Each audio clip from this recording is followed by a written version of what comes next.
Hi friends, ಎಲ್ರಿಗೂ ನಮಸ್ಕಾರ. Welcome to my YouTube channel Ramya Sudha inspiring world. ಎಲ್ಲರೂ ಹೇಗಿದ್ದೀರಾ? ಎಲ್ಲರೂ ಚೆನ್ನಾಗಿದ್ದೀರಾ ಅಂತ ಭಾವಿಸ್ತಾ ನಾನು ತುಂಬ ಚೆನ್ನಾಗಿದ್ದೀನಿ. ನಿಮಗೆ ನನ್ನ ವೀಡಿಯೋಸ್ ಇಷ್ಟವಾದರೆ ಲೈಕ್ ಮಾಡಿ, ಸಬ್ಸ್ಕ್ರೈಬ್ ಮಾಡಿ, ಹಾಗೆ ನಿಮ್ಮ ಅನಿಸಿಕೆಗಳನ್ನ ಕಮೆಂಟ್ ಮೂಲಕ ತಿಳಿಸಿ. ಕಾಶಿಯನ್ನು ಕಂಪ್ಲೀಟಾಗಿ ನೋಡಿ ಅವತ್ತಲ್ಲೇ ಸ್ಟೇ ಮಾಡಿದ್ವಿ. ನೆಕ್ಸ್ಟ್ ದಿನ ಬೆಳಗ್ಗೆ ಎದ್ದು ಗಂಗೆ ನದಿಯಲ್ಲಿ ಸ್ನಾನ ಮಾಡಿ ಅಲ್ಲಿಂದ ಹೊರಟ್ವಿ. ಸುಮಾರು 8 ಗಂಟೆ 8:30 ಆಗಿತ್ತು. ನಾವು ಅಲ್ಲಿಂದ ಪ್ರಯಾಗ್ರಾಜ್ಗೆ ನಮ್ಮ ಪ್ರಯಾಣವನ್ನು ಬೆಳೆಸಿದ್ವಿ. ಪ್ರಯಾಗ್ರಾಜ್ಗೆ ಹೋಗುವ ಮಧ್ಯೆ ಮತ್ತೊಂದು ಸ್ಥಳ ಸಿಗುತ್ತೆ, ಸೀತಾಮಡಿ ಅಥವಾ ಸೀತಾಮಾರಿ ಅಂತ. ಅದು ಸುಮಾರು ವಾರಣಾಸಿಯಿಂದ 81 ಕಿಲೋಮೀಟರ್ ದೂರ ಇದೆ.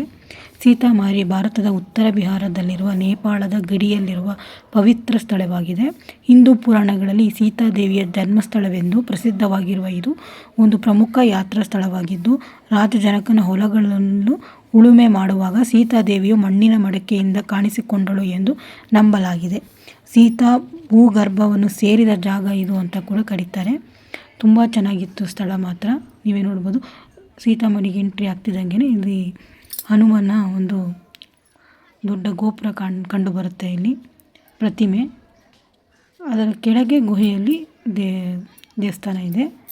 ಈ ಜಾಗದಲ್ಲಿ ಸೀತಾ ಮಾತೆಯ ಸಮಾಧಿ ಕೂಡ ಮಾಡಿದ್ದಾರೆ ಅಂತ ಹೇಳಲ್ಪಡುತ್ತೆ. ವಾರಣಾಸಿಯಿಂದ ಇದೊಂದು 81 ಕಿಲೋಮೀಟರ್ ದೂರದಲ್ಲಿದೆ. ಆಂಜನೇಯನ ಸ್ಟ್ಯಾಚು ಮೊದಲು ಸಿಗುತ್ತೆ. ಅಲ್ಲಿ ಕೆಳಗಡೆ ಗುಹೆ ಆಕಾರದಲ್ಲಿ ಆಂಜನೇಯನ ದೇವಸ್ಥಾನ ಇದೆ. ಸೀತಾನಂದನ ಹನುಮಾನ್ ಅಂತ ದೇವಸ್ಥಾನ ಅದು. ಗುಹೆಯ ಮೇಲೆ ಆಂಜನೇಯನ ವಿಗ್ರಹ ವಿರಾಜಮಾನವಾಗಿ ಇದೆ. ಇದೇ ಕೆಳಗಡೆ ಇರುವಂಥ ಸೀತಾನಂದನ ಹನುಮಾನ್ ದೇವಸ್ಥಾನ. ಬಹಳ ಚೆನ್ನಾಗಿದೆ ದೇವಸ್ಥಾನ.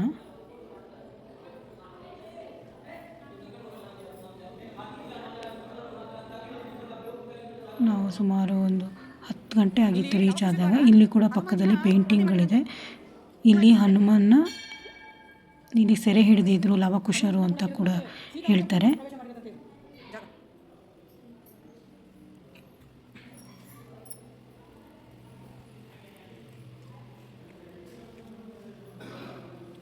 ಭಾಳ ಚೆನ್ನಾಗಿದೆ. ಸೊ ನೀವು ಗುಹೆಯಿಂದ ಆಚೆ ಹೋದಾಗ ನಿಮಗೆ ಈ ಒಂದು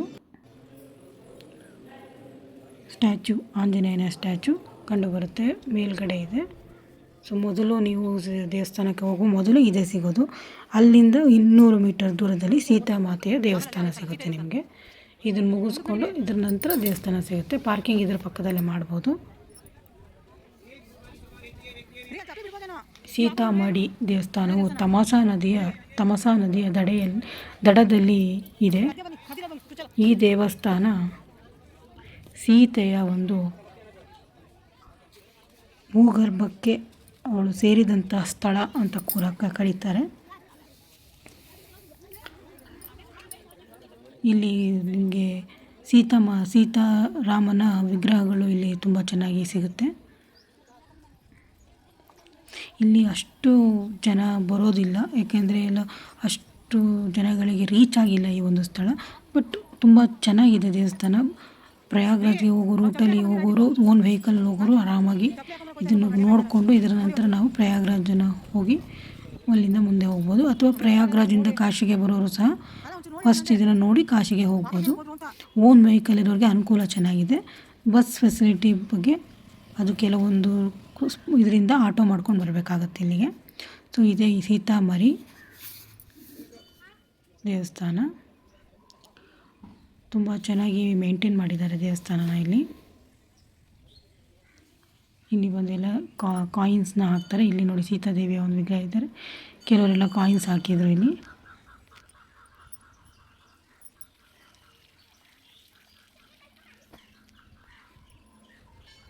ಈ ಸೀತಾಮಡಿ ದೇವಸ್ಥಾನವು 2 ಮಹಡಿಯಲ್ಲಿ ಇದೆ.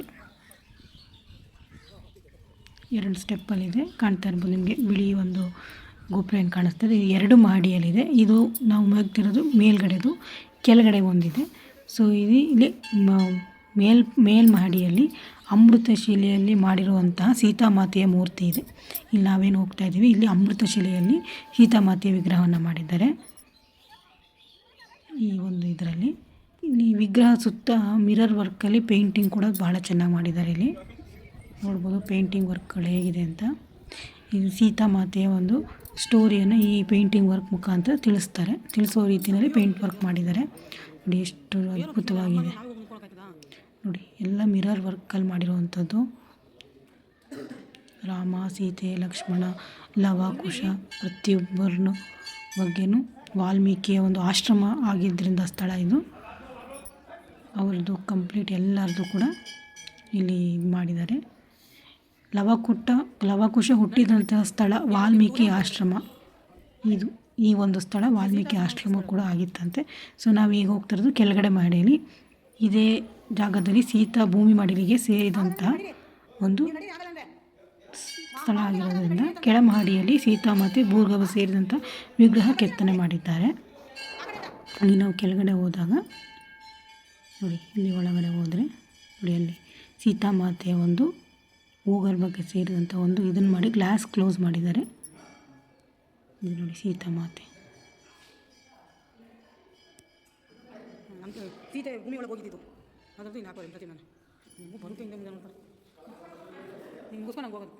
ಇಲ್ಲಿ ಒಂದು ಫೋಟೋ ಹಾಕಿದ್ದಾರೆ. ಇದು ಮೊದಲು ಹೀಗಿತ್ತು ಈ ಸ್ಥಳ, ಇವಾಗ ಹೀಗೆ ಮಾಡಿದ್ದಾರೆ ಅನ್ನೋ. ಇಲ್ಲಿಂದ ಹೋಗ್ತಾ ಮೇಲ್ಗಡೆ ಹೋಗ್ತಾ ಇರೋದು. ಪಕ್ಕದಲ್ಲೆಲ್ಲ ಒಂಥರ ವಾಟರ್ದೆಲ್ಲ ಮಾಡ್ಕೊಂಡಿದ್ದಾರೆ. ಅಟ್ರಾಕ್ಟಿವ್ ಆಗಿರಲಿ ಅಂತೇಳಿ ಚೆನ್ನಾಗಿ ಮಾಡಿದ್ದಾರೆ ಸ್ಥಳನ. ಇಲ್ಲಿ ಮತ್ತೊಂದು ಈಶ್ವರನ ಒಂದು ಗುಹೆ ಥರ ಇದೆ. ಇಲ್ಲಿ ಒಂದು ಸಣ್ಣ ದೇವಸ್ಥಾನ ಕೂಡ ಇದೆ ನೋಡಿ. ಇದು ದೇವಸ್ಥಾನ. ಪಕ್ಕದಲ್ಲಿ ಈಶ್ವರಂದು ಒಂದು ಮಾಡಿದ್ದಾರೆ. ಅಲ್ಲಿ ಅಭಿಷೇಕ ಮಾಡೋ ರೀತಿಯಲ್ಲಿ ಮಾಡಿದ್ದಾರೆ. ಇವರು ಮಾಡಿರುವಂಥ ಸ್ಥಳ ಇದು, ಅದಾಗದೇ ಆಗಿರುವಂಥದ್ದಲ್ಲ.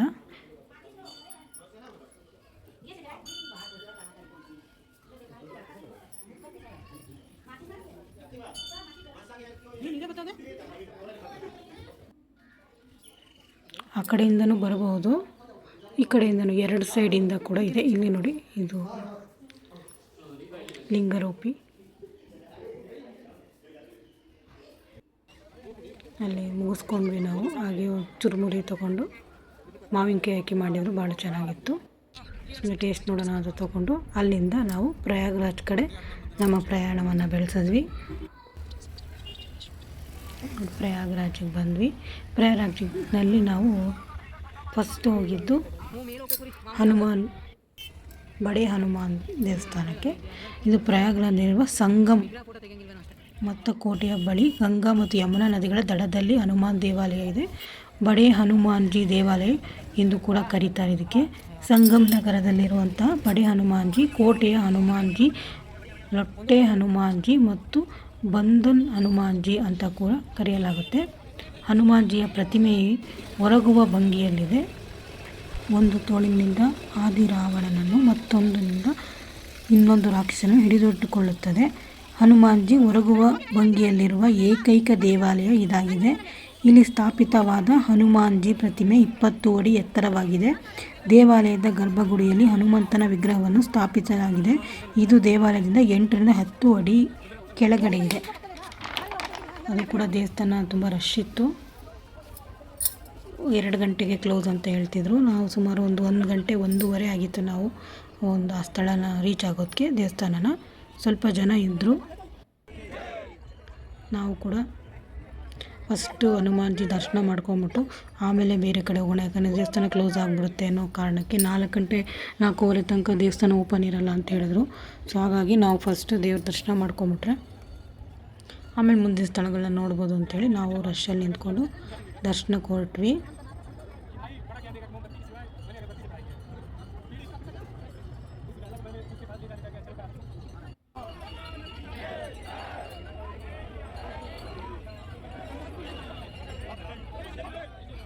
ದೇವಸ್ಥಾನ ಕೆಳಗಡೆ ಇದೆ. ಇಲ್ಲಿ ನೋಡಿ, ಏನೋ ಪೂಜೆ ಮಾಡ್ತಾಯಿದ್ರು. ಕಂಬಗಳನ್ನ ತಗೊಂಡು ಒಳಗಡೆಗೆ ಹೋಗ್ತಾಯಿದ್ರು ಜನ. ತಳ್ಳಾಡ್ತಿದ್ರು, ಸಿಕ್ಕಾಬಿಟ್ಟೆ ತಳ್ಳಾಡ್ತಿದ್ರು. ಕ್ಲೋಸಿಂಗ್ ಟೈಮ್ ಬೇರೆ, ಅದರಲ್ಲಿ ಇವ್ರು ಬೇರೆ ಮಧ್ಯೆ ಹೋಗ್ತಿದ್ರು. ತುಂಬ ಒಂಥರ ಈಗ ನಿಂತ್ಕೊಳ್ಳೋಕ್ಕೆ ಬರ್ತಿರಲಿಲ್ಲ. ತಳ್ಳಿ ಆ ಕಡೆ ಈ ಕಡೆ ಎಲ್ಲ ಬೀಳಿಸ್ತಾಯಿದ್ರು. ನಾವು ಹೇಗೋ ರಶ್ ನೋಡಿ, ಎಷ್ಟು ರಶ್ ಇದೆ, ಹೆಂಗೆ ಒಬ್ಬರ ಮೇಲೆ ಒಬ್ಬರು ಈಗ ನಾವು ಎಲ್ಲ ಒಟ್ಟಿಗೆ ದರ್ಶನ ಒಂದು ಮುಗಿಸ್ಕೊಂಬಿಡೋಣ ಅಂತೇಳಿ ನಾವು ನುಗ್ಗಿದ್ವಿ. ಈಗ ದರ್ಶನ ಚೆನ್ನಾಗೇ ಆಯಿತು. ಏನಂದರೆ ಕೆಳಗಡೆ ನೋಡಬೇಕು ನೀವು, ಮೇಲ್ಗಡೆಯಿಂದನೂ ಕೆಲವರು ಹೋಗಿ ನೋಡ್ತಾಯಿದ್ರು, ನಾವು ಕೆಳಗಡೆನೇ ಹೊಟ್ಟೋದ್ವಿ. ಈ ಮೇಲ್ಗಡೆ ಪಾಸ್ ಆದರೂ ಕೂಡ ಮೇಲಿಂದ ಕೂಡ ಬಗ್ಗಿ ನೋಡ್ಬೋದು. ಇಲ್ಲೂ ಕೂಡ ಬಗ್ಗಲೇಬೇಕು, ಕೆಳಗಡೆ ನೀವು ಹೊರಗಿರೋ ಭಂಗಿಯಲ್ಲಿರೋದ್ರಿಂದ ನೀವು ಬಗ್ಗಿ ನೋಡಬೇಕು. ನೀವು ಕೂಡ ಬಡೆ ಹನುಮಾನ್ಜಿ ದರ್ಶನ ಮಾಡ್ಬೋದು.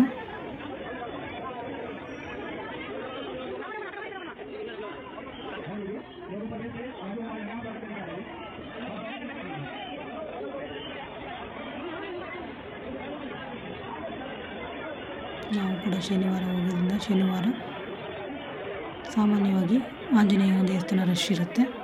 ಸೊ ಹಾಗಾಗಿ ಸಿಕ್ಕಾಪಟ್ಟೆ ರಶ್ ಇತ್ತು ನೋಡಿ. ಬಡೆ ಹನುಮಾನ್ಜಿ ಫುಲ್ಲು ಕಂಪ್ಲೀಟಾಗಿ ಹೂವು ಮತ್ತು ತುಳಸಿ ಇದರಿಂದ ಎಲ್ಲ ಕಂಪ್ಲೀಟ್ ಕವರ್ ಆಗಿಬಿಟ್ಟಿತ್ತು. ನಿಮಗೆ ಕಂಪ್ಲೀಟಾಗಿ ಕಾಣೋದಿಲ್ಲ, ಬರೀ ಹೂವೇ ಕಾಣೋದು. ಮುಖ ಒಂದು ಬಿಟ್ಟು ಎಲ್ಲ ಹೂವಿನಲ್ಲಿ ಕಂಪ್ಲೀಟಾಗಿ ಮುಚ್ಚಿಬಿಟ್ಟಿದ್ದಾರೆ.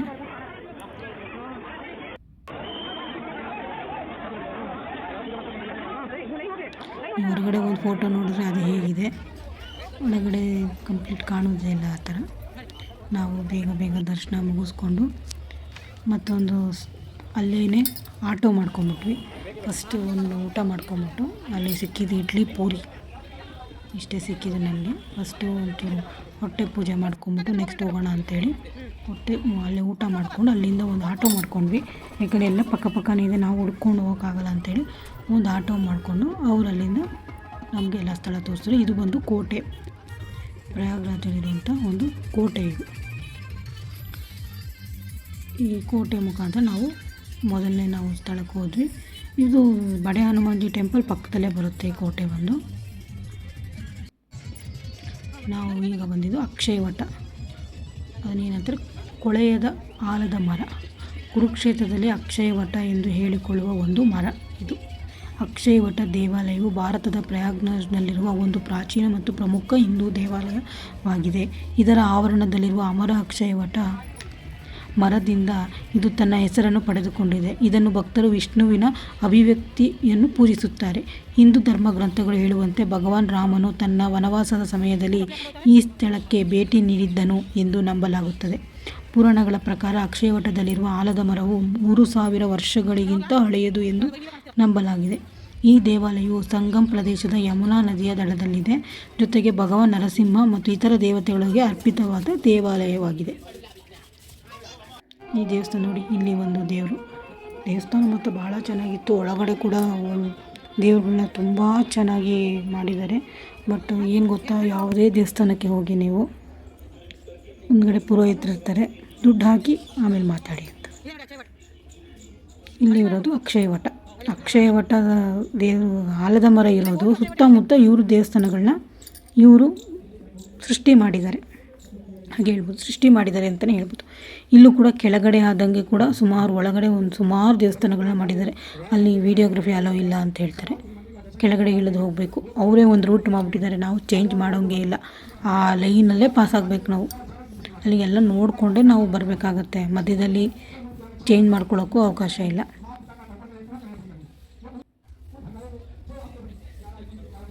ನಾವು ಕೆಳಗಡೆ ಅಲ್ಲಿ ಎಲ್ಲ ದೇವಸ್ಥಾನ ನೋಡಿಕೊಂಡು ಹೊರಗಡೆಗೆ ಬಂದು ಇದೇ ಆಲದ ಮರ, 3000 ವರ್ಷದ ಹಳೆಯ ಆಲದ ಮರ. ಈ ಒಂದು ಆಲದ ಮರದಿಂದನೇ ಇದನ್ನು ಅಕ್ಷಯವಟ್ ಅಂತ ಕರೀತಾರೆ. ಪಟಲಿಪುರಿ ಮಂದಿರ್ ಕೂಡ ಇಲ್ಲೇ ಇದೆ, ಪಟಲಿಪುರಿ ಮಂದಿರ್ ಅಂತ. ನಾವು ಈ ದೇವಸ್ಥಾನನ ಮುಗಿಸ್ಕೊಂಡು ನೆಕ್ಸ್ಟ್ ಹೋಗಿದ್ದು ನಾಗವಾಸುಕಿ ಮಂದಿರ ಅಂತೇಳಿ. ನಾಗವಾಸುಕಿ ಮಂದಿರ ನಾಗವಾಸುಕಿಗೆ ಸಮರ್ಪಿತವಾದ ದೇವಸ್ಥಾನ ಇದು. ನಾಗವಾಸುಕಿ ಮಂದಿರವು ಪ್ರಯಾಗ್ರಾಜ್ನಲ್ಲಿರುವ ಒಂದು ಹಿಂದೂ ದೇವಾಲಯವಾಗಿದೆ. ಇದು ಗಂಗಾ ನದಿಯ ದಡದಲ್ಲಿದೆ ಮತ್ತು ದೇವಾಲಯವು ಹಿಂದೂ ಧರ್ಮದಲ್ಲಿ ಸರ್ಪಗಳ ರಾಜ ವಾಸುಕಿಗೆ ಸಮರ್ಪಿತವಾಗಿದೆ. ಈ ದೇವಾಲಯವು ಕಾಲಸರ್ಪ ದೋಷದ ದುಷ್ಪರಿಣಾಮಗಳಿಂದ ಮುಕ್ತಿ ಪಡೆಯಬಹುದಾದ ಭಾರತದ 2 ದೇವಾಲಯಗಳಲ್ಲಿ ಒಂದಾಗಿದೆ. ಮತ್ತೊಂದು ನಾಸಿಕ್ನಲ್ಲಿದೆ ಎಂದು ನಂಬಲಾಗಿದೆ. ನೋಡಿ, ಇದೆ ನಾಗವಾಸುಕಿ ಮಂದಿರ. ಹೊರಗಡೆ ಇಲ್ಲಿ ಹಾವುಗಳನ್ನೇ ಇಟ್ಕೊಂಡಿದ್ದಾರೆ, ಯಾರು ಕೂತಿದ್ದಾರೆ ಎಲ್ಲ ಹಾವುಗಳನ್ನೇ ಇಟ್ಕೊಂಡು ಅಲ್ಲಿ ಜನಗಳ ಹತ್ರ ದುಡ್ಡು ಕೇಳ್ತಾರೆ. ನನಗಂತೂ ನಾಗರಹಾವು ನೋಡಿ ತುಂಬ ಭಯನೇ ಆಗೋಗಿತ್ತು. ಸೊ ಇದು ದೇವಸ್ಥಾನ.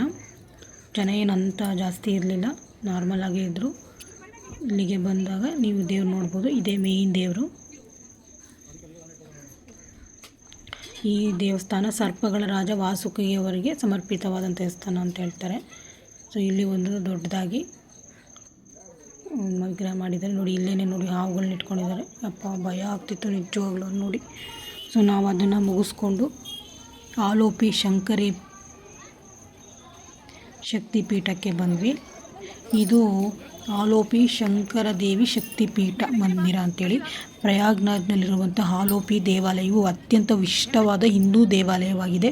ತ್ರಿವೇಣಿ ಸಂಗಮದಿಂದ 2 ಕಿಲೋಮೀಟರ್ ದೂರದಲ್ಲಿರುವ ಇದು ಯಾವುದೇ ವಿಗ್ರಹವನ್ನು ಹೊಂದಿರದ ಕಾರಣ ಪೂಜಿಸಲ್ಪಡುತ್ತದೆ. ಬದಲಾಗಿ ಭಕ್ತರು ನೇತಾಡುವ ಮರದ ತೊಟ್ಟಿಲನ್ನು ಡೋಲಿಯನ್ನು ಪೂಜಿಸುತ್ತಾರೆ. ಇದು ಸತೀದೇವಿಯ ಪವಾಡದ ಕಣ್ಮರೆಯನ್ನು ಪ್ರತಿನಿಧಿಸುತ್ತದೆ. ನೋಡಿ ಇಲ್ಲಿ ನೋಡ್ಬೋದು ನೀವು ದೇವಸ್ಥಾನ. ಆ ಒಂದು ಡೋಲಿ ಏನಿದೆ ಅದರ ಒಂದು ಸಣ್ಣದಾಗಿ ನಾನು ಒಂದು ವಿಡಿಯೋ ಮಾಡ್ಕೊಂಡಿದ್ದೀನಿ. ಇದನ್ನೇ ಇಲ್ಲಿ ಪೂಜೆ ಮಾಡೋದು ಆಲೋಪಿ ಮಂದಿರದಲ್ಲಿ ನೋಡ್ಬೋದು ನೀವು. ಇದೇ ಡೋಲಿ, ಇದೇ ಮೇಯ್ನ್ ಗರ್ಭಗುಡಿಯಲ್ಲಿರುವಂತಹ ಒಂದು ಮೇಯ್ನ್. ಇದಕ್ಕೆ ಅವರು ದೇವರಾಗಿ ಪೂಜೆ ಮಾಡ್ತಾರೆ, ಆಲೋಪಿ ದೇವಿ ಅಂತೇಳಿ ಮಾಡ್ತಾರೆ. ಇದು ದಂತಕಥೆಯ ಪ್ರಕಾರ ದೇವಿಯ ಬಲಗೈಯಲ್ಲಿ ಬಿದ್ದು ಸತಿಯ ಕೊನೆಯ ಭಾಗವಾಗಿದ್ದು ಸಂಪೂರ್ಣವಾಗಿ ಕಣ್ಮರೆಯಾಯಿತು. ಆದ್ದರಿಂದ ಇದನ್ನು ಆಲೋಪಿ ಎಂದು ಕರೆಯಲಾಗುತ್ತದೆ. ನೋಡಿ ಇದೆ ಡೋಲಿ ನೋಡ್ಬೋದು ನೀವು. ಎಷ್ಟು ನೋಡಬೇಕು ಅಂದಾಗ ಎಷ್ಟು ಚೆನ್ನಾಗಿ ಕಾಣುತ್ತೆ ನಮಗೆ. ಅಲ್ಲಿ ಹೋದಾಗ ಏನು ಅರ್ಥನೇ ಆಗಲ್ಲ, ಏನಿರ್ಬೋದು, ಎಲ್ಲಿ ದೇವ್ರು ಕಾಣುತ್ತೆ ಅಂತ. ಇಲ್ಲಿ ಯಾವುದೇ ದೇವ್ರು ನಿಮಗೆ ಕಾಣಲ್ಲ. ಆ ಒಂದೇನು ತೊಟ್ಟಲಿದೆ, ಆ ಡೋಲಿ ಏನಿದೆ ಅದೇ ನಿಮಗೆ ದೇವರು. ಗರ್ಭಗುಡಿಯ ಒಳಗೆ ಮರದ ಉಯ್ಯಾಲೆಯನ್ನು ಕೆಂಪು ಬಟ್ಟೆಯಿಂದ ಮುಚ್ಚಲಾಗುತ್ತದೆ. ತೊಟ್ಟಿಲಿನ ಬಳಿ ಮುಚ್ಚಿ ಪ್ರಾರ್ಥಿಸುವುದರಿಂದ ಭಕ್ತರ ಪ್ರಾಮಾಣಿಕ ಆಸೆಗಳು ಈಡೇರುತ್ತದೆ ಎಂದು ನಂಬಲಾಗುತ್ತದೆ.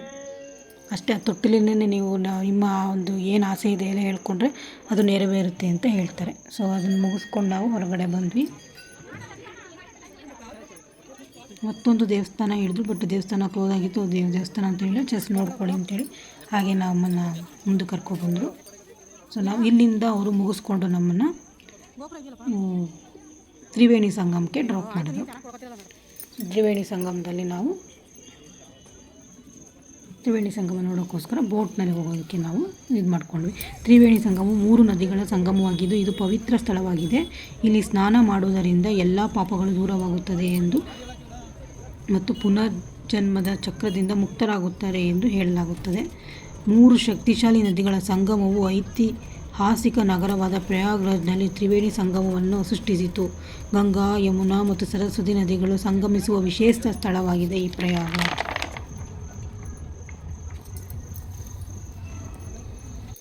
ಈ ಒಂದು ಪ್ರಯಾಗ್ರಾಜ್ನಲ್ಲಿ ನೀವು ಗೊತ್ತಿರ್ಬೋದು ಕುಂಭಮೇಳ ಕೂಡ ನಡೀತು. ಕುಂಭಮೇಳದಲ್ಲಿ ಹೆಂಗೆ ಜನ ಅಷ್ಟು ಇದ್ದರು ಅಂತ ನಿಜವಾಗ್ಲೂ ನಾವು ಈಗ ಹೋದಾಗ ನಮಗೆ ಆಶ್ಚರ್ಯ ಆಗೋಯಿತು. ನೀರು ಕೂಡ ಅಂಥ ಜಾಸ್ತಿ ಇರಲಿಲ್ಲ, ಬಟ್ ಆ ಟೈಮಲ್ಲಿ ಇತ್ತೋ ಏನೋ. ಬಟ್ ಈಗ ನೀರೇನು ಜಾಸ್ತಿ ಇರಲಿಲ್ಲ, ಬಟ್ ಅಷ್ಟೊಂದು ಕೋಟ್ಯಾಂತರ ಜನ ಬಂದಿದ್ದರು ಅಂತ ಹೇಳ್ತಾರೆ. ನಮಗೆ ಆಟೋ ಸಿಕ್ಕಿದ್ದವರು ಕೂಡ ಹೇಳಿದ್ರು ಕುಂಭಮೇಳ ಟೈಮಲ್ಲಿ 7 ಲಕ್ಷ ರೂಪಾಯಿ ಅವ್ರು ಕಲೆಕ್ಷನ್ ಮಾಡೋದಂತೆ ಆಟೋನಲ್ಲಿ. ಆಟೋದವರು ಕೂಡ ಅಷ್ಟು ಡಿಮ್ಯಾಂಡ್ ಇತ್ತಂತೆ, ಅಷ್ಟು ಜನ ಬರ್ತಿದ್ದಂತೆ. ಒಂದು ತಿಂಗಳಲ್ಲಿ 7 ಲಕ್ಷ ರೂಪಾಯಿ ಒಬ್ಬರು ಆಟೋ ಡ್ರೈವರ್ ಸಂಪಾದನೆ ಮಾಡಿದ್ದಾರೆ ಅಂತಂದರೆ ಎಷ್ಟು ಮಟ್ಟಿಗೆ ಜನ ಹೋಗಿರ್ಬೋದು. ನೀವೇ ನೋಡ್ತಿರ್ಬೋದು, ನೀರು ಏನು ಅಂಥ ಜಾಸ್ತಿ ಇರಲಿಲ್ಲ. ಎಲ್ಲ ಕಡೆ ಸ್ವಲ್ಪ ನೀರು ಕಡಿಮೆನೇ ಕಾಣಿಸ್ತಿತ್ತು. ನೀವು ನೋಡ್ಬೋದು ನೋಡಿ, ನೀರೇನು ಜಾಸ್ತಿ ಇದ್ದು ಕಾಣ್ತಿರ್ಲಿಲ್ಲ. ನಾವು ಅಲ್ಲಿ ಹೋದ್ವಿ, ಬೋಟ್ಗಳು ಕೇಳಿದ್ವಿ.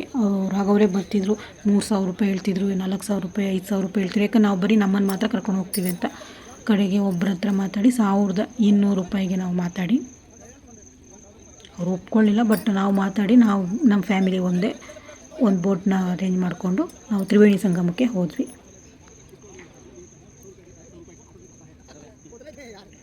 ಎಷ್ಟು ನೀವು ಅಲ್ಲಿ ಹೋದಾಗಲೇ ಅಲ್ಲೇ ಬೋಟ್ಗಳಿರುತ್ತೆ.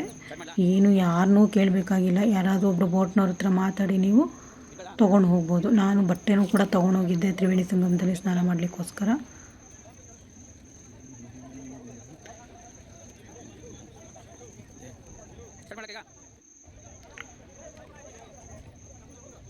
ಅಲ್ಲಿಂದ ಸುಮಾರು 1 ಕಿಲೋಮೀಟ್ರು ಅನ್ಸೋದಿಲ್ಲ, 1-2 ಕಿಲೋಮೀಟ್ರ್ ಆಗ್ಬೋದೇನೋ ಅಷ್ಟೇ.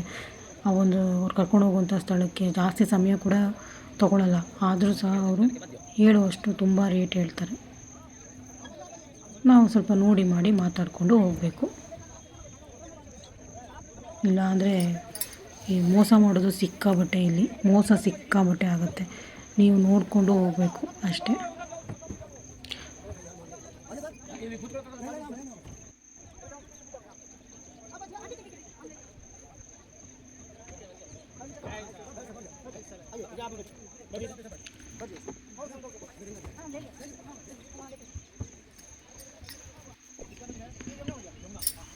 ನಾವು ಈಗ ತ್ರಿವೇಣಿ ಸಂಗಮ ಕಡೆ ಹೊರಟ್ವಿ.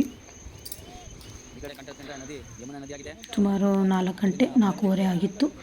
5:05ವರೆಗೆಲ್ಲ ಕ್ಲೋಸ್ ಅಂತೆ. ಮತ್ತು ಯಾರನ್ನೂ ಕೂಡ ಬೋಟಿಂಗಿಂದ ಅಲ್ಲಿ ಬಿಡಲ್ಲ. ಪೊಲೀಸವರು ಕೂಡ ಅನೌನ್ಸ್ಮೆಂಟ್ ಮಾಡ್ತಾರೆ 5 ಗಂಟೆ 5:15 ಆಗ್ತಿದ್ದಂಗೆ. ನಾವು ಅದಕ್ಕೆ ಬೇಗ ಮುಗಿಸ್ಕೊಂಡು 4:15ಗೆಲ್ಲ ಫಸ್ಟು ಇದೊಂದು ಕೆಲಸ ಮುಗಿಸ್ಕೊಂಬಿಟ್ರೆ ನಮಗೂ ಹೊರಡೋಕೆ ಅನುಕೂಲ ಆಗುತ್ತೆ ಅಂತೇಳಿ ನಾವು ಕೂಡ ಹೊರಟ್ವಿ. ನೀವೇ ನೋಡ್ಬೋದು ಎಷ್ಟು ಜನ ಹೋಗ್ತಾ ಇದ್ದಾರೆ ಅಂತ. ಎಲ್ಲರೂ ಅಲ್ಲಿಗೆ ತ್ರಿವೇಣಿ ಸಂಗಮ ಮುಗಿಸ್ಕೊಂಡು ಬರೋರು, ಹೋಗೋರು. ಫಸ್ಟ್ ಆ ಕಡೆಯಿಂದ ನೋಡಿದಾಗ ನಮಗೆ ನೀರು ಅಷ್ಟು ಕಾಣಿಸ್ತಿಲ್ಲ. ಬಟ್ ಇಲ್ಲಿ ಹೋಗುವಾಗ ನೀರು ಸುಮ್ಮನೆ ಬಿಸಿಲು ಸಿಕ್ಕಾಬಟ್ಟೆ ಇತ್ತು. ತ್ರಿವೇಣಿ ಸಂಗಮ ಅಂದರೆ ಏನಂದರೆ, ಈಗ ನಾವು ಹೋಗ್ತಾ ಇರೋದು ಗಂಗಾ ನದಿ. ನಾವು ಹೋಗುವಂಥ ಸ್ಪಾಟಲ್ಲಿ ಗಂಗಾ, ಯಮುನಾ, ಸರಸ್ವತಿ 3 ನೀರು ಬಂದು ಹರಿಯುತ್ತಂತೆ. ಗಂಗೆ ಬರೋದು ಈ ಕಡೆಯಿಂದ ಬರುತ್ತೆ, ಯಮುನೆ ಆ ಕಡೆಯಿಂದ ಬರುತ್ತೆ, ಎರಡೂ ಕಾಣುತ್ತೆ. ಸರಸ್ವತಿ ಮಾತ್ರ ಕಾಣಲ್ಲ. ಯಾಕಂದರೆ ಸರಸ್ವತಿ ಮಾಯಾಸ್ವರೂಪಿ ಅಂತಾರೆ. ಎಲ್ಲಿಂದ ಬರ್ತಾರೆ ಎಲ್ಲಿಗೆ ಹೋಗ್ತಾರೆ ಒಂದು ಗೊತ್ತಾಗಲ್ಲ. ಸರಸ್ವತಿ ಅದನ್ನು ನಿಗೂಢವಾಗಿರ್ತಾರೆ ಅಂತ. ಬಟ್ ಆ ಒಂದು ಏನು ಅವರು ತ್ರಿವೇಣಿ ಸಂಗಮ ಅಂತ ಏನು ಕರ್ಕೊಂಡು ಹೋಗ್ತಾರೆ ಆ ಸ್ಥಳದಲ್ಲಿ ಮಾತ್ರ 3 ನದಿಗಳು ಒಟ್ಟಿಗೆ ಸೇರುತ್ತೆ ಅಂತೇಳಿ ಅದನ್ನು ತ್ರಿವೇಣಿ ಸಂಗಮ ಅಂತ ಹೇಳ್ತಾರೆ. ಇದು ಬರೋದು ಪ್ರಯಾಗ್ರಾಜ್ನಲ್ಲಿ ಮಾತ್ರ. ಅಲ್ಲಿ ಅವರು ಒಂದು 5-6 ಬೋಟ್ಗಳನ್ನ ಪಕ್ಕ ನಿಲ್ಲಿಸಿ ಎಲ್ಲನೂ ಜಾಯಿಂಟ್ ಮಾಡಿ ಅಲ್ಲಿ ಮಧ್ಯದಲ್ಲಿ ಸ್ನಾನ ಮಾಡಲಿಕ್ಕೆ ಅವಕಾಶ ಮಾಡಿಕೊಡ್ತಾರೆ. ಅಲ್ಲಿ ಹೋಗಿ ನಾವು ಮುಳುಗಿ ನಾವು ತ್ರಿವೇಣಿ ಸಂಗಮದಲ್ಲಿ ತೀರ್ಥ ಸ್ನಾನ ಮಾಡ್ಕೊಬೋದು. ಅಲ್ಲೇ ಬಟ್ಟೆ ಚೇಂಜ್ ಮಾಡೋಕ್ಕೂ ಕೂಡ ಬಿಟ್ಟಿದ್ದಾರೆ. ಬಟ್ ಸ್ವಲ್ಪ ಕಷ್ಟ ಎಲ್ಲ ಬಟ್ಟೆ ಬದಲಾಯಿಸೋದೆಲ್ಲ ಎಲ್ಲ ಫೆಸಿಲಿಟಿ ಮಾಡಿದ್ದಾರೆ. ಬಟ್ ಈಗ ನಾವು ಇಷ್ಟು ಕಡಿಮೆ ಜನ ಇದ್ದಾಗ ಬಂದಿರುವಾಗಲೇ ಅಷ್ಟು ಅಲ್ಲಿ ಜನ ಇದ್ದರು. ಕುಂಭಮೇಳ ಟೈಮಲ್ಲಿ ಜನ ನಿಜವಾಗ್ಲೂ ಹೆಂಗೆ ಬಂದು ಅವರು ತ್ರಿವೇಣಿ ಸಂಗಮದಲ್ಲಿ ಸ್ನಾನ ಮಾಡಿದ್ರು ಅಂತ ಯೋಚನೆ ಮಾಡೋಕ್ಕೇ ನಿಜ ಶಾಕ್ ಅನಿಸುತ್ತೆ. ಈಗ ಅವ್ರು ಹೇಳ್ತಾಯಿದ್ರು ಎಲ್ಲಿ ಸಂಗಮ ಆಗುತ್ತೆ ಅಲ್ಲಿ ಕರ್ಕೊಂಡು ಹೋಗ್ತೀವಿ, ಅಲ್ಲಿ ಇದು ಮಾಡ್ತಾರೆ ಅಂತೆಲ್ಲ ಅವರು ಹೇಳ್ತಾಯಿದ್ರು.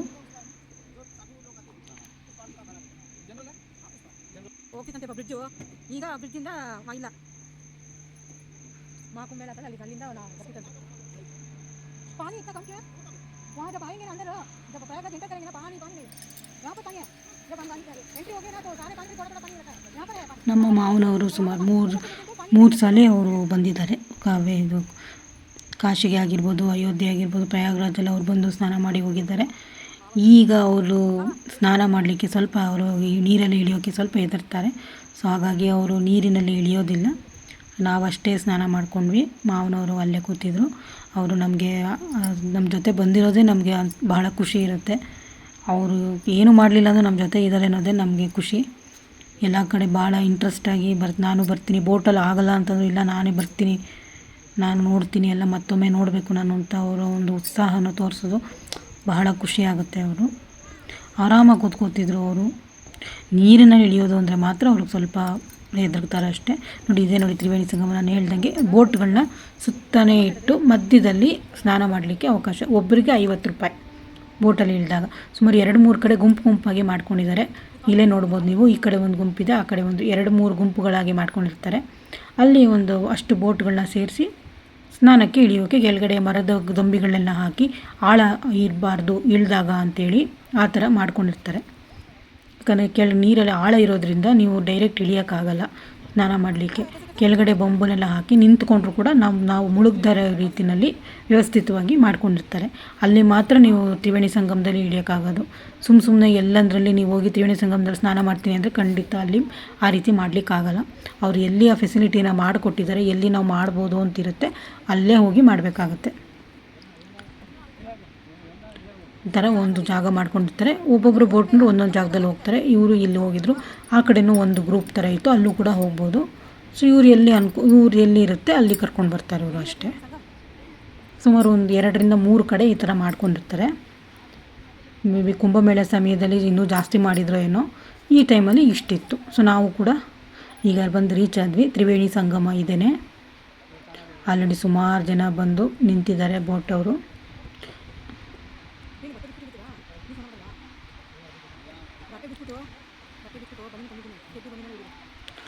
ನಾವು ಕರೆಕ್ಟಾಗಿ ಅವರು ಬಂದು ನಿಲ್ಲಿಸಿ ಈಗ ಹೋಗಿ ಸ್ನಾನ ಮಾಡ್ಕೊಂಡು ಬರ್ಬೋದು ಅಂತ ಹೇಳ್ತಾರೆ. ಸೊ ಹಾಗಾಗಿ ನಾವು ಕೂಡ ನಿಲ್ಲಿಸಿದ ತಕ್ಷಣ ನೋಡಿ ನಾವು ಕೂಡ ನಾವು ಹಾಗೆ ಮುಳುಗಿ, ನಾನು ಬಟ್ಟೆ ಬದಲಾಯಿಸ್ತಿಲ್ಲ, ಹಾಗೆ ನೀರಲ್ಲೇ ಮುಳುಗಿ ಹಾಗೆ ಬಂದೆ. ನೋಡಿ ಈ ಥರ ಬೊಂಬು ಕಟ್ಟಿರ್ತಾರೆ. ಸೊ ನೀವು ಒಬ್ರಿಗೆ 50 ರೂಪಾಯಿ ಕೊಟ್ಟರೆ ಮುಳುಗಿ ಎಷ್ಟೊತ್ತು ಬೇಕಾದ್ರೂ ಇರ್ಬೋದು, ಇಷ್ಟು ಟೈಮ್ ಇಷ್ಟರಲ್ಲೇ ಎಳ್ಳೊಳ್ಬೇಕು ಅಂತೇನಿಲ್ಲ. ಒಟ್ಟಿನಲ್ಲಿ ಒಬ್ಬರಿಗೆ 50 ರೂಪಾಯಿ ಅಷ್ಟೇ. ಇದೇ ತ್ರಿವೇಣಿ ಸಂಗಮ ಪವಿತ್ರ ಸ್ನಾನ ನಾವು ಮಾಡ್ಕೊಂಡ್ವಿ ತ್ರಿವೇಣಿ ಸಂಗಮದಲ್ಲಿ. ಅಲ್ಲಿಂದ ಬರೋದಕ್ಕೆ ಬಟ್ಟೆ ಒಣಗೋಯ್ತು ನಮಗೆ, ಗಾಡಿ ಬಿಸಿಲಿಗೆ ಬಟ್ಟೆ ಎಲ್ಲ ಡ್ರೈ ಆಗೋಯ್ತು. ಸೊ ಅಲ್ಲೇ 3 ದೀಪನ ತೊಗೊಂಡೋಗಿದ್ವಿ. ಯಾಕಂದರೆ ತ್ರಿವೇಣಿ ಸಂಗಮ ಆಗಿರೋದ್ರಿಂದ 3 ನದಿಗಳಿಗೆ ಆ ದೀಪ ಹಚ್ಚಬೇಕಾಗಿರೋದ್ರಿಂದ 3 ದೀಪಗಳನ್ನ ತಗೊಂಡು 3 ನದಿಗಳಿಗೆ ಹಚ್ಚೋಣ ಅಂಥೇಳಿ. ಗಾಳಿ ಸಿಕ್ಕಾಬಟ್ಟೆ, ನೀವು ಎಷ್ಟೇ ಹಚ್ಚೋಕ್ಕೋದ್ರೂ ಗಾಳಿಗೆ ಇದು ಹಚ್ತಾನೇ ಇರಲಿಲ್ಲ.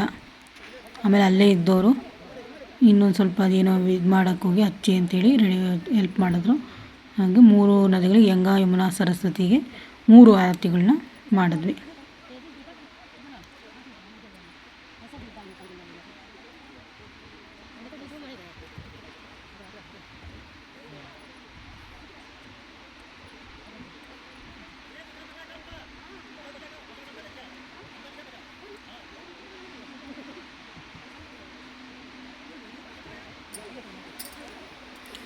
ನಿಜವಾಗ್ಲೂ ಒಂಥರ ವಿಶೇಷವಾಗಿತ್ತು. ಮತ್ತೊಂದು ಏನಂದರೆ, ಅಲ್ಲಿ ನೀವು ಸ್ನಾನ ಮಾಡಿ ಬಟ್ಟೆ ಬದಲಾಯಿಸೋಕ್ಕೆ ಫೆಸಿಲಿಟಿ ಮಾಡಿದ್ದಾರೆ, ಬೇಕು ಅನ್ನೋರು ಮಾಡ್ಬೋದು. ಸುಮಾರು ಜನ ಎಲ್ಲ ಬದಲಾಯಿಸ್ತಾಯಿದ್ರು, ನಾವು ಮಾಡಲಿಲ್ಲ ಅಷ್ಟೇ. ಮತ್ತೊಂದು ವೇಣಿದಾನ ಅಂತ ಒಂದು ಮಾಡ್ತಾರೆ, ಅದು ಕೂಡ ಮಾಡಬೇಕು ಅನ್ನೋ ಆಸೆ ಇತ್ತು. ಆದರೆ ಏನಂದರೆ ಒಂದು ಸ್ವಲ್ಪ ಏಜ್ ಆಗಿರೋರು ಮಾಡೋದು ಬೆಟರ್ ಅಂತ ಅಲ್ಲಿ ಎಲ್ಲ ಹೇಳ್ತಿದ್ರು. ಸೊ ಹಾಗಾಗಿ ನಾವು ಅದನ್ನು ಮಾಡೋಕ್ಕೋಗಿಲ್ಲ. ನಮ್ಮ ಮಾವನವರು ನಮ್ಮ ಅತ್ತೆಯವ್ರ ಜೊತೆ ಬಂದಾಗ ವೇಣಿದಾನ ಮಾಡಿಬಿಟ್ಟು ಹೋಗಿದ್ರಂತೆ. ಸೊ ಹಾಗಾಗಿ ನಾನು ಮಾಡಬೇಕು ಅನ್ನೋ ಒಂದು ಆಸೆ ಇತ್ತು, ಬಟ್ ಬೇಡ, ಇನ್ನೂ ಸ್ವಲ್ಪ ಏಜ್ ಆದವರಾದರೆ ಮಾಡೋಕ್ಕೆ ಅನುಕೂಲ ಆಗುತ್ತೆ, ಬೇಡ ಅಂಥೇಳಿ ನಾವು ಮಾಡ್ಸೋಕ್ಕೆ ಹೋಗಲಿಲ್ಲ. ಸೊ ಹಾಗಾಗಿ ಹಾಗೆ ಸ್ನಾನ ಮಾಡಿ ಅಲ್ಲಿಂದ ಹೊರಟ್ವಿ. ಸುಮಾರು ಅದು 5 ಗಂಟೆ ಆಗಿತ್ತು. ನಾವು ಹೋಗೋಷ್ಟೊತ್ತಿಗೆ ಆಲ್ರೆಡಿ ಪೊಲೀಸ್ನವರು ಅನೌನ್ಸ್ಮೆಂಟ್ ಮಾಡಿ ಕ್ಲೋಸ್ ಮಾಡೋಕ್ಕೆ ಹೇಳ್ತಾಯಿದ್ರು.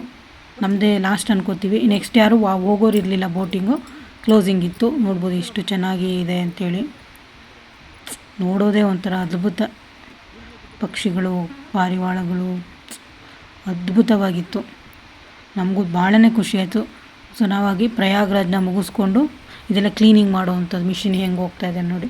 ಸೊ ಇದು ನಾವು ಪ್ರಯಾಗ್ರಾಜ್ನ ಮುಗಿಸಿ ಪ್ರಯಾಗ್ರಾಜಿಂದ ನಾವು ಅಯೋಧ್ಯೆ ಕಡೆ ನಮ್ಮ ಪ್ರಯಾಣ ಬೆಳೆಸಿದ್ವಿ. ಸುಮಾರು ಇಲ್ಲಿ ಪ್ರಯಾಗ್ರಾಜ್ನಲ್ಲಿ 5 ಗಂಟೆ 5:15 ಆಗಿತ್ತು ನೋಡಿ. ಪೊಲೀಸ್ ಬೋಟ್ನಲ್ಲಿ ಹೋಗಿ ಅನೌನ್ಸ್ ಮಾಡ್ತಾಯಿದ್ದಾರೆ, ಅಲ್ಲಿಗೆ ಇನ್ನೇನು ವಾಪಸ್ ಹೋಗೋಂಗಿಲ್ಲ, ಅಲ್ಲಿರೋರೆಲ್ಲ ವಾಪಸ್ ಬರಬೇಕು ಅಂಥೇಳಿ. ಸೊ ನಮ್ಮದು 5 ಗಂಟೆ 5:15 ಅಷ್ಟೊತ್ತಿಗೆ ನಮ್ಮದು ಕ್ಲಿಯರ್ ಆಯಿತು. ನಾವು ಬೋಟಿಂದ ಇಳಿದು 5:15 ಅಷ್ಟೊತ್ತಿಗೆ ನಾವು ಪ್ರಯಾಗ್ರಾಜ್ನ ಬಿಟ್ವಿ. ಪ್ರಯಾಗ್ರಾಜಿಂದ ನಾವು ಹೊರಟು ಅಯೋಧ್ಯೆಯನ್ನು ತಲುಪಬೇಕಿತ್ತು. ಸುಮಾರು ರಾತ್ರಿ ಒಂದು 9 ಗಂಟೆ 8:15 9 ಗಂಟೆ ಆಗಿತ್ತು ನಾವು ಅಯೋಧ್ಯೆಯನ್ನು ತಲುಪುವಷ್ಟರಲ್ಲಿ. ಸೊ ನಾವು ಮತ್ತೇನು ಎಲ್ಲೂ ಹೋಗಲಿಲ್ಲ. ನೈಟು ಅಲ್ಲೇ ಆಗ್ತಾ ಒಂದಿವೇನೆ ನೂಡಲ್ಸು ಫ್ರೈಡ್ ರೈಸ್ ಎಲ್ಲ ಇತ್ತು. ಬೇರೆ ಹೋಟೆಲ್ ಹುಡ್ಕೋಕ್ಕೆ ಹೋಗಲಿಲ್ಲ, ಅಲ್ಲೇ ಒಂದು ಕಡೆ ನೂಡಲ್ಸು ಫ್ರೈಡ್ ರೈಸ್ ಎಲ್ಲ ತಿನ್ಕೊಂಡು ನಾವು ಅಯೋಧ್ಯೆ ರೀಚ್ ಆಗಿ ಒಂದು ರೂಮ್ ಮಾಡಿಕೊಂಡು ನೈಟ್ ಸ್ಟೇ ಮಾಡಿ ಮಾರ್ನಿಂಗು ನಾವು ದರ್ಶನಕ್ಕೆ ಹೋದ್ವಿ. ಸೊ ನೆಕ್ಸ್ಟ್ ವೀಡಿಯೋದಲ್ಲಿ ನಾನು ಅಯೋಧ್ಯೆ ರಾಮನ ದರ್ಶನವನ್ನು ನಿಮಗೂ ಕೂಡ ಅಯೋಧ್ಯೆ ಒಂದು ಸ್ಥಳದ ದರ್ಶನ ನಿಮಗೆ ಮಾಡಿಸ್ತೀನಿ. ಸೊ ನನ್ನ ವೀಡಿಯೋಸ್ನ ನೀವೆಲ್ಲ ನೋಡ್ತಾ ಇದ್ದೀರಾ ಅನ್ಕೋತೀನಿ.